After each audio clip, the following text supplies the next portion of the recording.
I found that narrow streets have different characteristics to wider ones. People are naturally closer to you, and there are usually less of them too. Typically, that results in more minimalistic photos, where the buildings and objects become the main characters. Like this bright red car.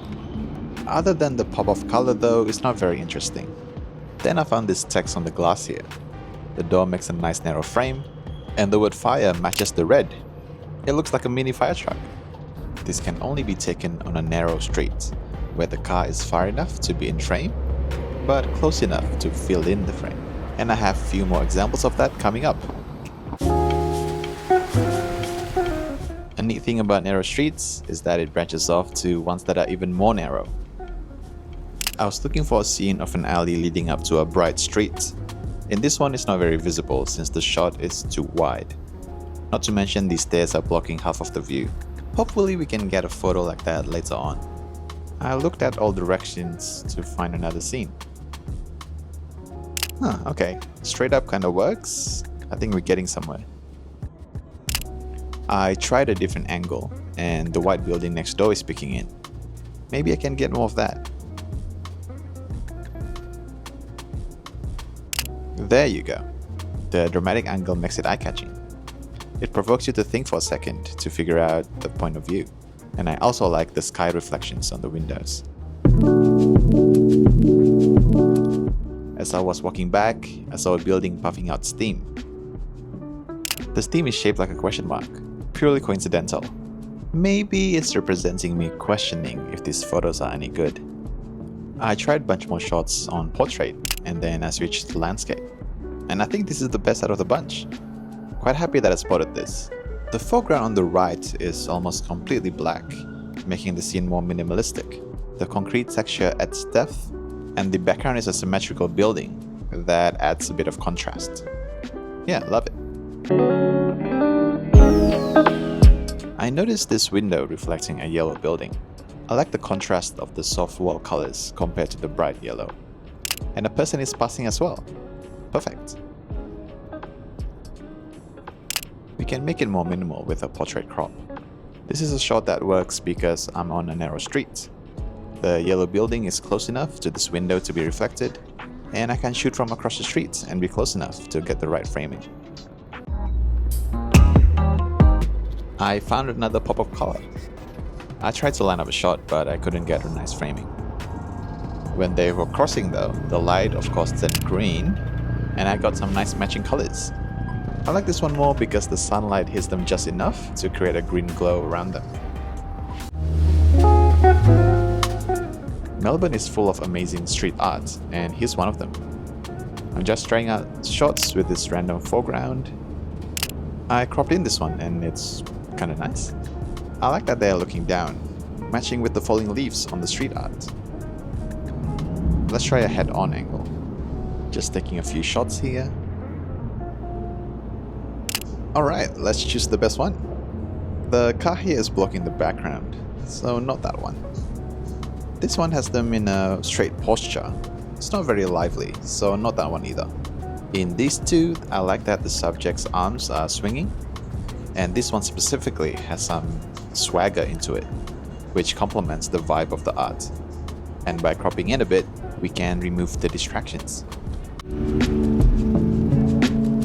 That round window is a great focal point that can frame a subject. I don't like the parked car though. Let's try another angle.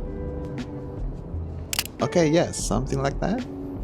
Maybe with the person interacting with the window. That is just wonderful. Love that they are looking inside with their hands to their face, seemingly very curious. It contrasts with the chef that looks very intentional on what they're doing. And the composition looks balanced using the rule of thirds. I came closer to take a shot of the window by itself. The circular glass texture creates this trippy effect, which is kind of cool. Comparing the two photos though, I definitely like this one more. The subject adds an additional dimension and depth to the photo. Then I came across this cool leaf decal. Let's try using the triangle shape as a frame. Yeah, that looks decent. Maybe better without the car. Excellent. They are looking towards the camera, probably curious of what I'm doing. I waited a bit more and got another shot.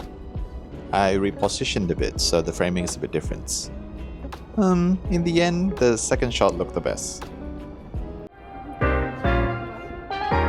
Not sure who this person is, but the mural is very striking. These photos are really similar, but the framing is actually slightly different.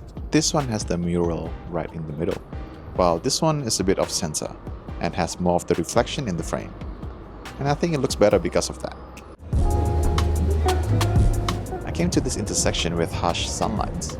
Let's see what we can get. The tram power lines give it a cool effect, but maybe it's just slightly busy. Let's try removing them by getting closer and also use this tree as a foreground. Nice! I like the seagull here, it adds a bit of fun to the photo. A bit of seasoning. Aha, in this alley the street at the end is very visible and even has a train track. And there goes the train. This would be great with people passing by. So I waited here for a while, and then some people came. The subjects are a bit small, so I chose to crop in, even though it cuts off the top of the building. The upside is that the focus now is more on the train and the people. It looks pretty dark in the foreground and midground, so instead of sticking with the JPEG, I decided to edit the RAW file. Alright, here's another alley, but I swear it has a different look. I cropped this one to be landscape to focus on the ground level. I like the strong sunlight hitting the tram. I think we can have fun with the lighting here. I took a few steps back and tried to get a symmetrical framing. The sunlight is really strong as we established, so I brought the exposure and highlights down and it looks great. Since this bottom part is a bit busy, I was curious if cropping it out would make the photo better. It turned out to be more minimalistic, but I think in a bad way. The original foreground has a better sense of depth that accentuates the train, which is the hero of the photo. Definitely like this one more, even with the busy background. And that's what I love about photography. There is no hard set rule to how we problem solve. Which, by the way, I cover in this video. You should definitely give it a watch. Thanks for watching this one, and see you there.